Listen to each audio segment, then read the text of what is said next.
Selamat sore Yang Mulia Majelis Hakim Mahkamah Konstitusi yang kami muliakan. Yang kami hormati para pemohon 1, pemohon 2, dan juga adalah termohon dari KPU dan juga pihak terkait dari Bawaslu. Dan yang kami hormati juga teman-teman sejawat kami, para advokat yang ada di ruangan ini. Yang Mulia, izinkan saya sekaligus untuk mempersingkat, saya menyampaikan terlebih dahulu semacam pengantar saya sebelum saya membacakan jawaban atau tanggapan kami yang ada di sini sebagai berikut. Yang Mulia Mahkamah Konstitusi dan hadirin sekalian yang saya muliakan, kita sudah mendengar permohonan paslon nomor 1 dan nomor 3 dalam persidangan ini. Apa yang disampaikan dalam permohonan tersebut, kita tahu penuh narasi-narasi dan asumsi-asumsi yang sedemikian rupa, yang terkesan untuk menggiring opini, seakan-akan kekalahan dari para pemohon adalah karena adanya kecurangan pemilu. Narasi-narasi yang dikembangkan dan yang dibangun, seakan-akan rakyat memilih Prabowo Gibran adalah karena kecurangan dan karena adanya bansos. Terus terang, hal ini sangat menyakitkan dan melukai hati masyarakat Indonesia dan menafikan hak mayoritas rakyat Indonesia untuk menentukan pilihannya dengan bebas. Karena rakyat Indonesia memilih Prabowo Gibran sebagai presiden karena mereka mencintai dan menginginkan Prabowo Gibran sebagai presiden dan wakil presiden Republik Indonesia. Pilihan tersebut dilakukan oleh rakyat Indonesia berdasarkan hati nuraninya. Jadi, kalau dituduhkan dan rakyat dituduh memilih karena adanya bansos, karena adanya kecurangan, itu melukai hati rakyat mayoritas Indonesia yang memilih Prabowo Gibran sebagai presiden dan wakil presiden yang mereka cintai. Yang kedua, pemilu kali ini adalah pemilu yang paling damai dan tentu paling baik, bukan paling buruk seperti yang disampaikan oleh para pemohon. Kalau pemohon dalam permohonannya menyampaikan narasi-narasi yang bersifat asumsi dan tuduhan-tuduhan kecurangan, maka kami, kuasa hukum Prabowo Gibran, tidak akan terpancing dan tidak akan terpengaruh dengan narasi-narasi dan diksi-diksi kecurangan yang dituduhkan. Tetapi kami akan tetap berpegang teguh kepada prinsip-prinsip kejujuran, profesionalisme, sehingga kami akan memberikan analisa juridis untuk membantah dalil-dalil pemohon, dan kami akan membantah dalil-dalil pemohon tersebut tidak dengan narasi-narasi yang asumsi dan asumsi-asumsi, tidak akan menggiring opini. Kami akan sampaikan secara jelas dengan argumentasi hukum disertai dengan bukti-bukti yang ada. Ketiga, bahwa kita tahu perkara ini seharusnya tidak diajukan ke MK, melainkan ke Bawaslu. Karena isi permohonan tidak sesuai dengan ketentuan Undang-Undang khususnya pasal 475 Undang-Undang Pemilu, sehingga dapatlah dikatakan permohonan pemohon tersebut adalah salah kamar. Demikian juga petitum pemohon juga tidak sesuai dengan hukum acara yang berlaku di Mahkamah Konstitusi. Karena kita lihat petitum pemohon telah menyasar kemana-mana, sehingga terkesan permohonan tersebut, petitum tersebut seperti petitum sapu jagat. Karena pihak-pihak yang tidak pihak pun di perkara ini telah dimintakan untuk diperintahkan oleh Mahkamah Konstitusi untuk dihukum atau diperintahkan untuk melakukan. Terakhir, kalau pemohon menuduh ada kecurangan atau pelanggaran pemilu, dan hal itu kami nyatakan tegas dalam persidangan ini, bahwa kami sebagai kuasa hukum Prabowo Gibran dan Prabowo Gibran menyatakan dengan tegas dan membantah hal itu tidak benar. Tetapi justru para pemohonlah, pihak pemohonlah yang melakukan kecurangan tersebut, dan kami akan buktikan di dalam persidangan ini nantinya. Demikian terkait yang mulia. Untuk selanjutnya kami tidak mengulangi lagi dari awal pembacaan kami.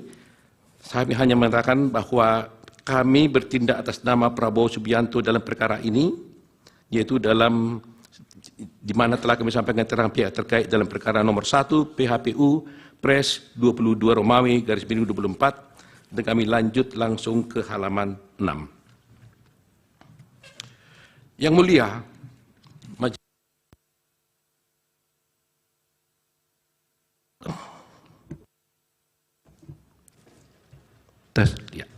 Yang mulia, pasal 6 ayat 3 Undang-Undang Dasar Republik Indonesia tahun 45 menyebutkan, yaitu di ayat 3, pasangan calon presiden dan wakil presiden yang mendapatkan suara lebih dari 50% dari jumlah suara dalam pemilihan umum dengan sedikitnya 20% suara di setiap provinsi yang tersebar di lebih dari setengah jumlah provinsi Indonesia dilantik menjadi presiden dan wakil presiden. Berdasarkan norma konstitusi dimaksud, maka pihak terkait telah memenuhi persyaratan yang diamanatkan oleh konstitusi sehingga wajib dilantik menjadi presiden dan wakil presiden Republik Indonesia periode 2024-2029. Tingginya perolehan jumlah suara yang sah diperoleh pihak terkait sudah barang tentu menunjukkan adanya kepercayaan dan keinginan begitu tinggi dari mayoritas rakyat Indonesia di hampir seluruh wilayah negara Republik Indonesia, termasuk daerah pemilihan luar negeri, guna memberikan amanat kepada pihak terkait untuk menjadi presiden dan wakil presiden Republik Indonesia 2024-2029. Rakyatlah yang dalam hal ini berdaulat menjadi penentu dari konsentrasi 3 pasangan calon presiden dan wakil presiden Indonesia, yang mana kami yakini ketiga pasangan calon adalah putra-putra terbaik yang dimiliki oleh bangsa Indonesia saat ini. Berkenaan dengan pasal 6A ayat 3 Undang-Undang Dasar Negara Republik Indonesia tahun 45, dan katanya dengan hasil pemilihan umum presiden dan wakil presiden tahun 2024 tersebut di atas, maka pihak terkait mengingatkan agar semua pihak secara bijak, penuh kehati-hatian, dan dengan penuh rasa tanggung jawab secara bersama-sama senantiasa menjaga agar norma pasal 6A ayat 3 Undang-Undang Dasar ini dimaksud tidak terlanggar. Jangan sampai setelah pemilihan umum diperoleh atas adanya ketidakpuasan dan kepentingan pihak-pihak tertentu terhadap hasil pemilihan umum presiden dan wakil presiden dimaksud, kemudian terus-menerus dilakukan upaya-upaya delegitimasi dan penegasan terhadap hasil pemilu itu dengan alasan-alasan yang tidak konstitusional dan tidak bersesuaian dengan peraturan undang-undang yang berlaku. Dalam konteks ini, bila mana kita mencermati permohonan dari pemohon akuo, maka tampak adanya upaya-upaya yang tidak berlandaskan hukum dari pemohon untuk menegasikan jumlah suara sebanyak 96.214.691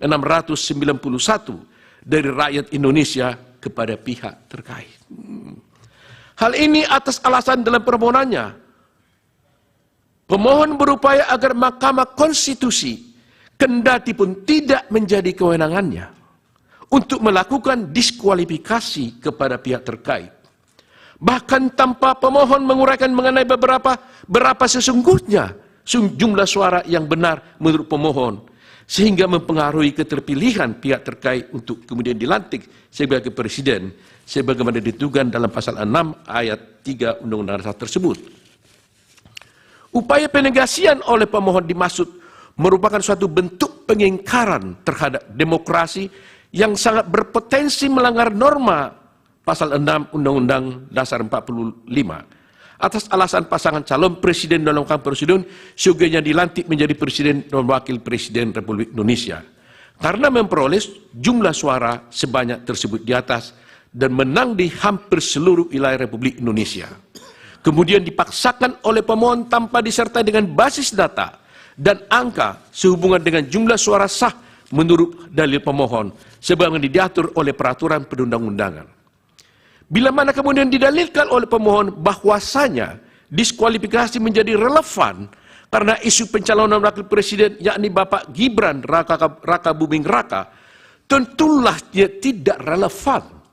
Atas alasan pencalonan Bapak Gibran Raka Buming Raka itu sendiri adalah didasarkan pada putusan Mahkamah Konstitusi nomor 90 garis miring PUU garis garing 21 garis 23. Sehingga pemohon bukan lagi berhadapan dengan KPU atau termohon dan pihak terkait. Tetapi dengan Mahkamah Konstitusi itu sendiri. Lebih-lebih pada kenyataannya, pemohon dan pasangan calon presiden dan wakil presiden juga ikut dalam kontestasi pemilihan presiden dan wakil presiden bersama-sama dengan Bapak Gibran selaku calon wakil presiden nomor 3. Namun setelah ditetapkan kalah oleh KPU dengan 1 putaran, malah pemohon meminta kepada Mahkamah Konstitusi untuk mendiskualifikasi pihak terkait, ya atau tidak-tidaknya Bapak Gibran Raka Buming Raka. Ini suatu sikap inkonsistensi yang nyata dan sebenarnya dari pemohon.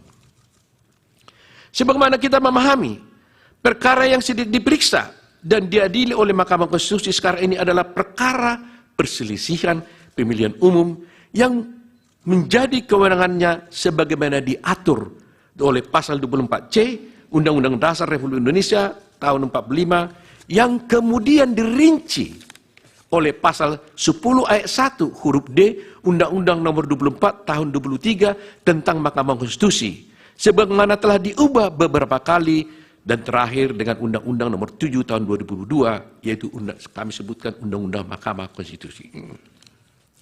Dan kemudian telah diejawantahkan pula pada berbagai peraturan perundangan lainnya yang berlaku.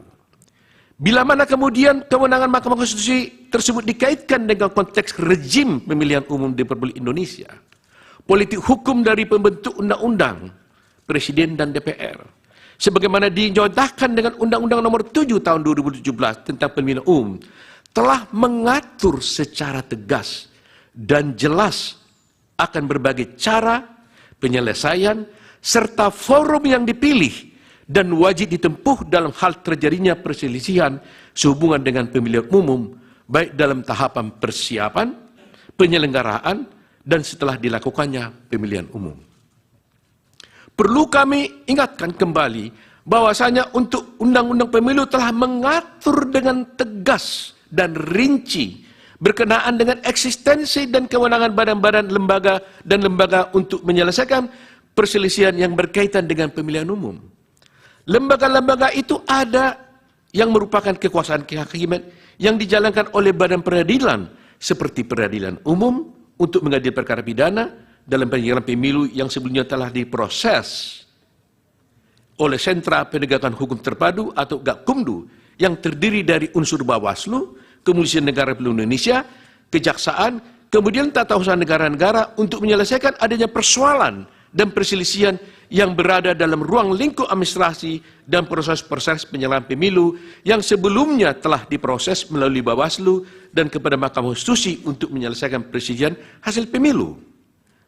Selain daripada itu, Undang-Undang Pemilu juga telah secara tegas dan jelas memuat pengaturan mengenai lembaga-lembaga yang bersifat kuasi peradilan seperti Bawaslu dan kemudian dengan Dewan Kehormatan DKPP guna menangani pelanggaran kode etik oleh penyelenggara pemilu. Dengan adanya pembagian eksistensi dan kewenangan badan-badan lembaga peradilan dan kuasi peradilan tersebut di atas, maka tercipta pemilu yang teratur, adil, efektif, dan demokratis guna mengawal agenda ketatanegaraan dalam rangka pengisian jabatan-jabatan pada kekuasaan eksekutif dan legislatif yang tidak lama lagi akan berakhir masa jabatan dan tugasnya masing-masing. Sekarang yang menjadi pertanyaan adalah, apakah tepat bila mana pemohon membawa seluruh persoalan sehubungan dengan persilihan pemilu, baik yang berupa administrasi pemilu, pidana pemilu, pelanggaran kode etik penyelenggara pemilu, seluruhnya kepada Mahkamah Konstitusi, yang kita tahu terbatas kewenangannya untuk mengadili perselisihan yang terkait dengan jumlah suara hasil pemilu. Lebih-lagi, jangka waktu ditentukan oleh undang-undang untuk memutus suatu perkara perselisihan pemilu adalah hanya 16 hari. Asal dasar itu, hemat kami, permohonan akuo justru merupakan kemunduran dan suatu bentuk ketidakbijakan oleh pemohon yang berpotensi melanggar norma konstitusi dan peraturan perundangan yang berlaku, sekaligus mengabaikan adanya pengaturan penyelesaian perselisihan pemilu sebagai ditentukan oleh undang-undang pemilu. Kalau semuanya perkara diajukan kepada pemilu, pertanyaan berikutnya adalah, apakah pemohon yang merasa telah terjadi berbagai kecurangan dan pelanggaran telah membawa permasalahan yang dihadapi pemohon sehubungan dengan kecurangan dan pelanggaran dalam proses pemilu kepada badan-badan peradilan sesuai kewenangannya terus di atas?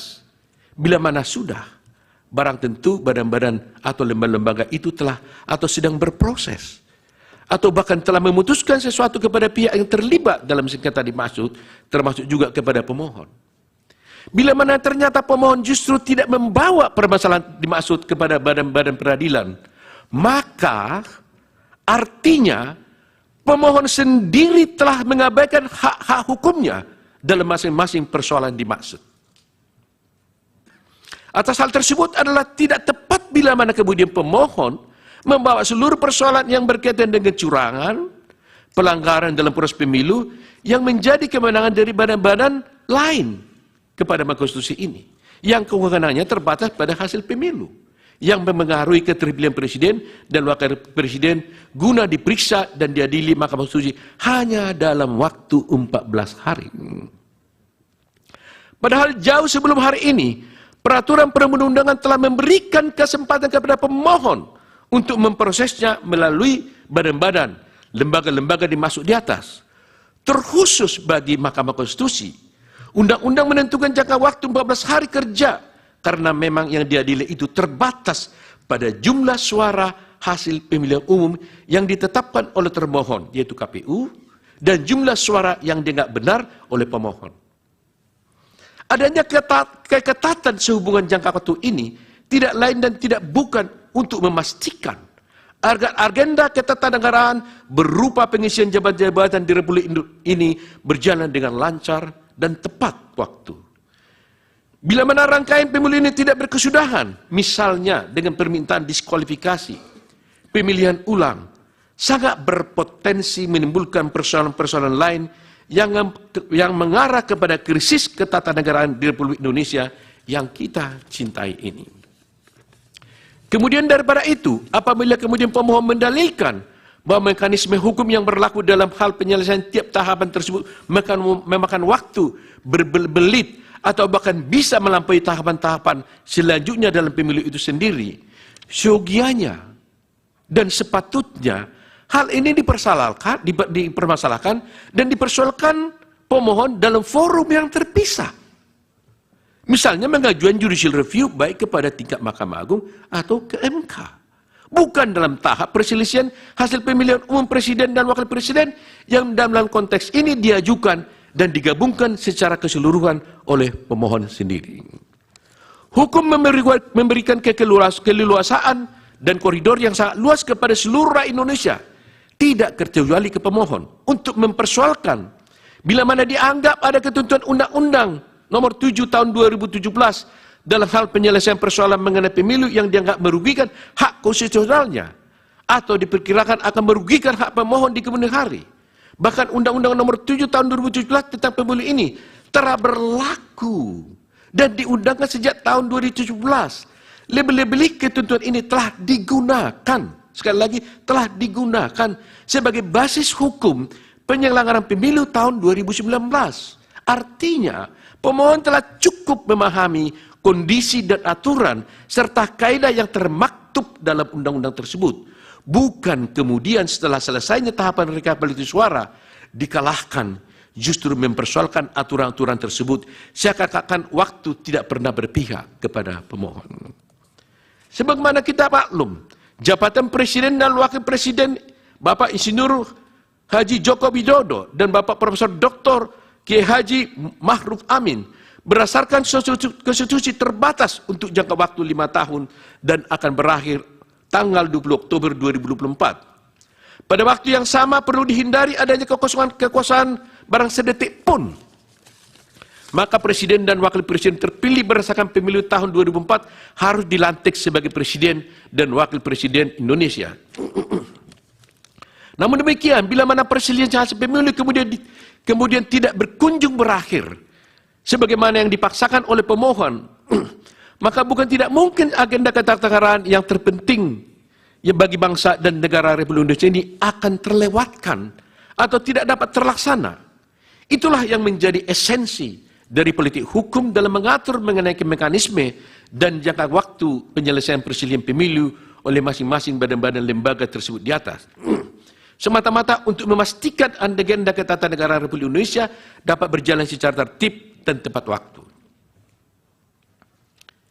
Bila mana tahapan pemilu akuo diulang sebagaimana dikehendaki oleh pemohon, maka pemilu ulang yang demikian itu tidak pula ada landasan hukumnya, baik dalam Undang-Undang Dasar 45 maupun dalam Undang-Undang Pemilu. Hal-hal semacam ini sangat penting menjadi bahan perhatian kita bersama dalam membangun bangsa dan negara. Pihak terkait meyakini bahwasanya Yang Mulia Hakim Konstitusi sangat memahami hal-hal yang pihak terkait sampaikan tersebut. Kami pun meyakini bahwasanya Yang Mulia Konstitusi memiliki concern atau perhatian yang sama dengan kami. Putusan dari Yang Mulia Majelis Hakim Konstitusi nanti kami yakini akan memberikan suatu penyelesaian akhir sekaligus pencerahan dan edukasi yang teramat baik bagi seluruh rakyat Indonesia. Adapun pihak terkait sangat meyakini bahwasanya rakyat Indonesia secara mayoritas telah menerima visi, misi, dan program yang disampaikan oleh pihak terkait. Dalam hal ini Prabowo Gibran secara mayoritas menginginkan pihak terkait untuk menjadi Presiden dan Wakil Presiden Republik Indonesia periode 2024-2029. Oleh karena itu Yang Mulia, izinlah kami menguraikan secara detail dan secara spesifik bagaimana tanggapan kami terhadap permohonan daripada pemohon 1. Pertama, kami sampaikan tentang kewenangan Mahkamah Konstitusi. Di sini kami menyampaikan bahwa sesungguhnya Mahkamah Konstitusi tidak berwenang untuk mengadili perkara ini. Bahwa dalam permohonannya pemohon mendalilkan bahwa Mahkamah memiliki kewenangan untuk mengadili perkara akuo. Bahwa dalil pemohon tersebut adalah tidak benar dan tidak tepat. Justru sebaliknya, pihak terkait berpendapat bahwa Mahkamah tidak berwenang untuk mengadili perkara akuo yang akan kami uraikan dalam bentuk eksepsi sebagai berikut. Eksepsi absolut. Maksud kami eksepsi kompetensi absolut.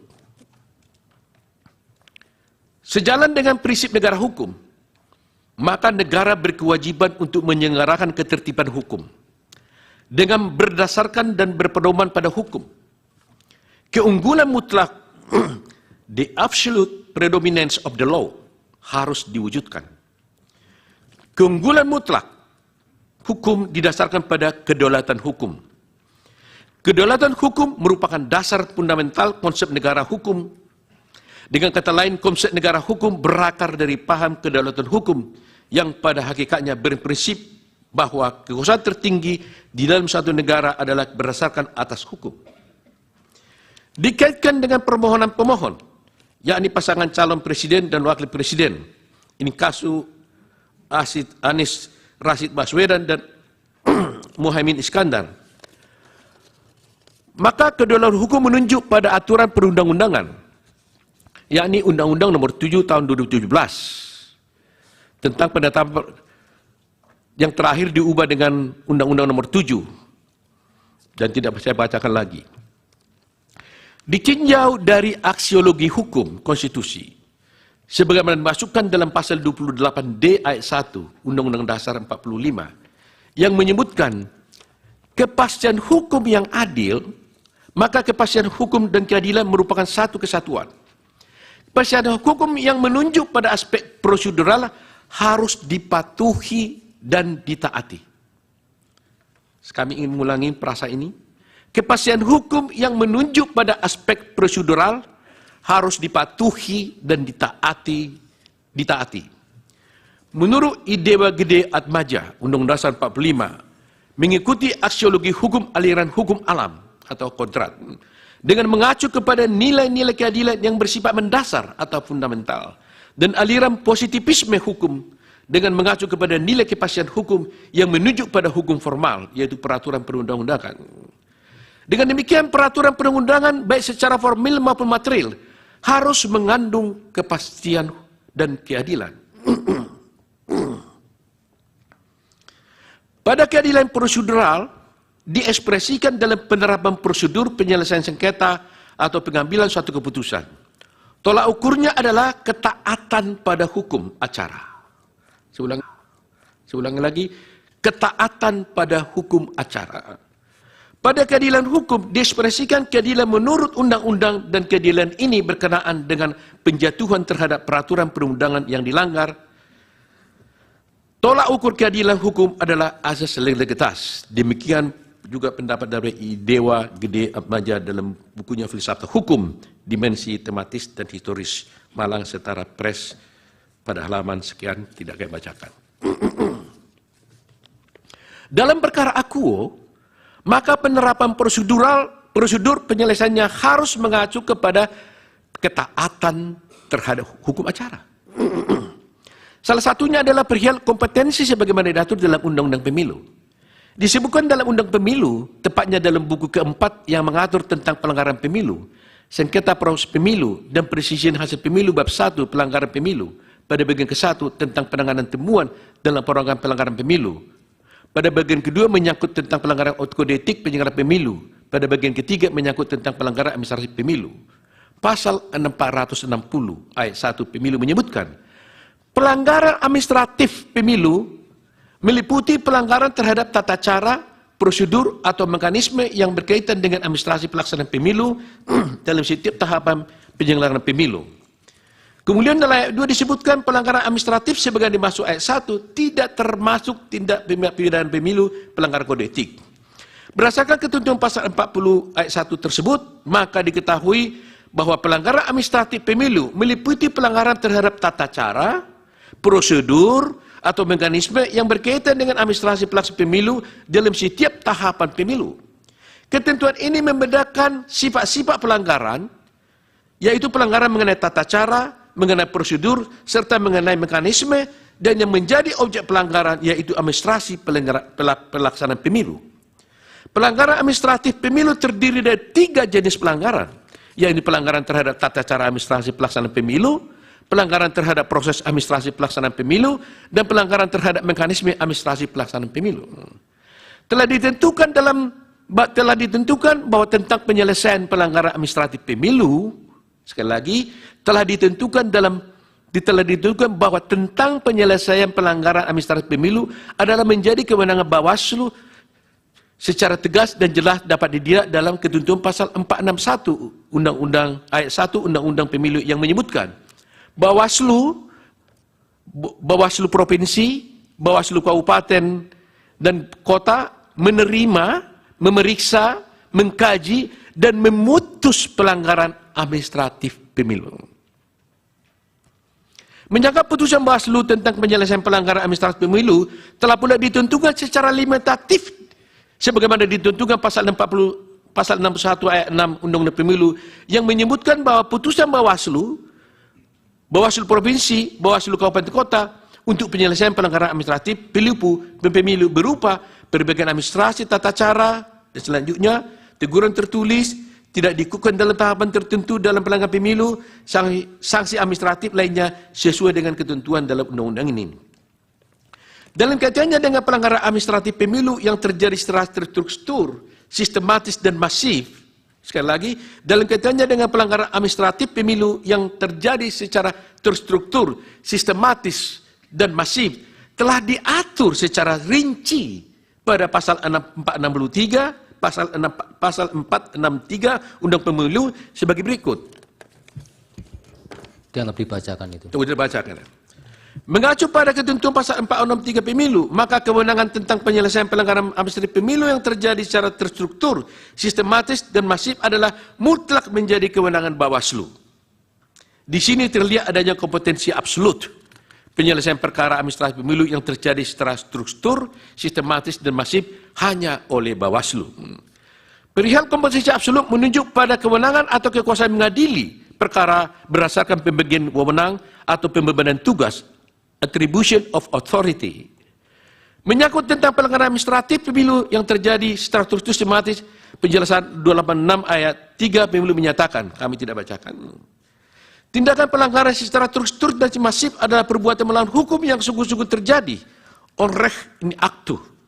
Di sini selalu ada keterhubungan antara tindakan terstruktur dengan sistematis di satu sisi. Di sisi lain terjalin hubungan kausalitas antara tindakan terstruktur dan sistematis dengan terjadinya akibat yang bersifat masif tersebut. Keberlakuan secara masif adalah sebagai akibat atau resultan dari terstruktur dan sistematisnya pelanggaran administrasi pemilu. Hal ini sejalan dengan penjelasan pasal 286 ayat 3 pemilu yang menyebutkan pelanggaran masif adalah dampak pelanggaran yang sangat luas pengaruhnya terhadap hasil pemilu, bukan hanya sebagian. Putusan terhadap pelanggaran administrasi pemilu yang terjadi secara terstruktur, sistematis dan masif ditindaklanjuti oleh keputusan KPU. Dapat berupa sanksi administratif, pembatalan calon anggota DPR, DPRD, dan calon para presiden dan wakil presiden. Dengan demikian, putusan Bawaslu tentang pelanggaran administratif pemilu yang terjadi terstruktur, sistematis dan masif harus ada terlebih dahulu. Dan harus pula ada keputusan KPU tentang sanksi administratif berupa pembatalan terhadap calon anggota DPR, DPD, DPRD provinsi, DPRD kabupaten, kota, dan pasangan calon presiden dan wakil presiden. Pada perkara akuo yang dimohonkan oleh pemohon, terlihat pemohon memasukkan permasalahan yang bukan menjadi ranah kewenangan Mahkamah Konstitusi. Hal ini dapat dilihat dalam pokok permohonan sebagaimana tertuang dalam huruf B yang didalilkan oleh pemohon sebagai berikut. Kami bacakan, di mana kesemuanya hal tersebut di atas adalah bukan ranah kewenangan Mahkamah Konstitusi. Perlu disampaikan di sini bahwa perihal perselisihan hasil pemilu telah diatur secara tegas dalam bab 3 perselisihan hasil pemilu. Pasal 473 Undang-Undang Pemilu, pasal 473 ayat 3 Undang-Undang Pemilu menyatakan, perselisihan penetapan perolehan suara hasil pemilu presiden dan wakil presiden secara nasional meliputi perselisihan penetapan perolehan suara yang dapat mempengaruhi penetapan hasil pemilu presiden dan wakil presiden. Pasal 475 ayat 1 dan 2 dianggap dibacakan. Tidak dibacakan. Frasa hanya, sekali lagi, frasa hanya terhadap hasil penghitungan suara bermakna pembatasan dan bersifat tetap. Tidak ada peluang untuk memperluas kewenangan Mahkamah Konstitusi, termasuk selain dari perhitungan suara. Secara argumentum a contrario, maka selain perhitungan suara adalah bukan menjadi kewenangan Mahkamah Konstitusi. Menjadi jelas bahwa kewenangan Mahkamah Konstitusi hanya terhadap hasil perhitungan suara dengan pendekatan kuantitatif. Mahkamah Konstitusi tidak berwenang mengadili pelanggaran administratif secara struktur, sistematis dan masif yang notabene pendekatannya adalah kualitatif, sesuai dengan sifatnya pendekatan kuantitatif kualitatif dan kuantitatif adalah dua hal yang berbeda. Dalam kaitannya dengan perkara akuo, pihak pemohon telah mempersamakan antara pelanggaran secara terstruktur, sistematis, dan masif dengan hasil perhitungan suara kuantitatif. Perlu disampaikan bahwa keadilan tidak absolut tentang adanya persamaan dan penyeragaman atas suatu hak. Dengan kata lain, keadilan juga menunjuk pada ketidaksamaan hak. Terwujudnya suatu keadilan apabila beberapa orang diperlakukan sama dan beberapa orang tidak diperlakukan sama. Demikian itu menunjuk pada mempersamakan hal yang sama dan membedakan hal yang tidak sama.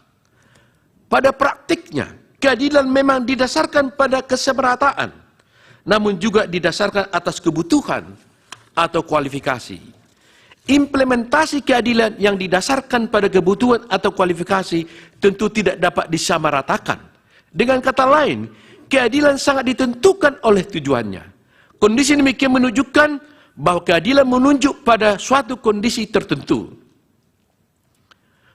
Profesor Bagirmanan juga menyampaikan ungkapan yang sedemikian populer, menyamakan sesuatu yang tidak sama, sama tidak adilnya dengan membedakan yang sama. Melakukan pembedaan dalam suatu keadaan atau peristiwa tertentu justru merupakan cara mewujudkan keadilan atau mewujudkan suatu manfaat. Mengenai hak persamaan di hadapan hukum, selain kemungkinan pembatasan, juga harus dimungkinkan pengaturan dan penerapan yang berbeda. Demikian pendapat Bagirmanan. Demikian juga Marzuki mengatakan, ketidakadilan bukan hanya membedakan dua hal yang sama, tetapi juga menyamakan dua hal yang berbeda. Hal ini terdapat dalam putusan Mahkamah Konstitusi nomor 1 PUU garing 10/2012 halaman 84. Pak Utuh, berkaitan dengan yang eksepsi, kemudian tingkat waktu pengajuan dan kedudukan umum, apa bisa dilewatkan, dianggap dibacakan, bisa langsung ke pokok permohonan? Atau masih tetap mau dibacakan? Sedikit saja mungkin yang mulia. Ya, nanti langsung ke habis pokok. Itu langsung nanti kepada langsung ke 36 bisa dalam pokok permohonan. Dalam pokok perkara itu. Tentang kedudukan hukum, tentang penetapan perolehan hasil suara. Ada lagi satu eksepsi formilnya mungkin. Silakan. Ya. Kalau begitu kami langsung saja kepada eksepsi yang saya simpulkan dulu dengan eksepsi absolut yang mulia.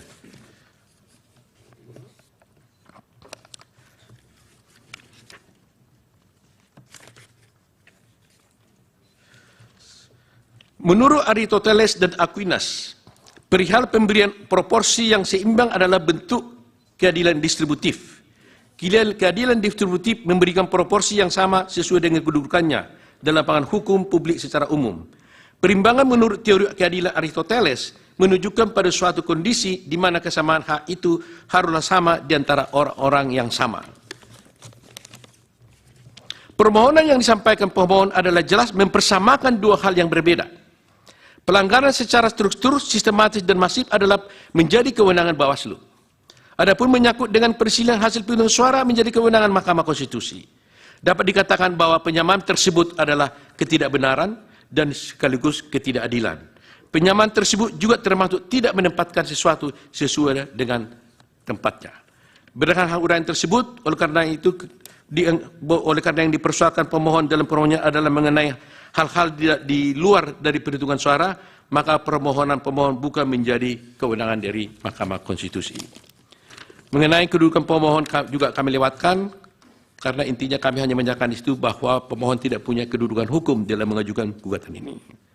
Tentang tengah waktu pengajuan pemohon juga, karena memang permohonan ini diajukan kepada salah kamar, maka kami di dalam tengah waktu juga mengatakan berarti bahwa tengah waktu yang diatur undang-undang tidak termaktub dan tidak terpenuhi dalam permohonan ini. Kemudian permohonan kami langsungkan kepada permohonan tentang eksepsi cacat formil.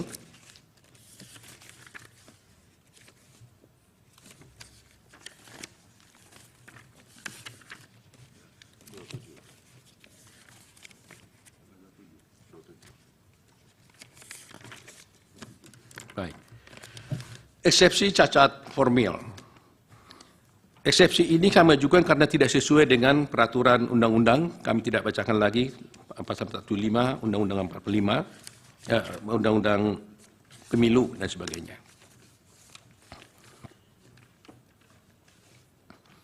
Pasal 75 pasal 475 mengatakan bahwa tidak saya bacakan.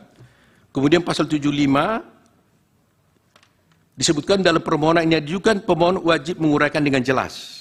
Jadi di sini ada aturan yang sudah baku di dalam pasal 75 Undang-Undang Mahkamah Konstitusi bahwa dalam permohonan yang diajukan pemohon wajib menguraikan dengan jelas tentang kesalahan hasil perhitungan suara yang diumumkan oleh pemilihan umum dan hasil perhitungan yang benar menurut pemohon. Permintaan untuk membatalkan hasil perhitungan suara yang diumumkan oleh komisi pemohon dan menetapkan hasil perhitungan suara yang benar menurut pemohon. Dalam hal ini, ternyata pemohon tidak pernah mengajukan dalam permohonannya mana yang benar menurut pemohon penjadi perhitungannya dan mana yang salah menurut pemohon terhadap perhitungan dari KPU itu.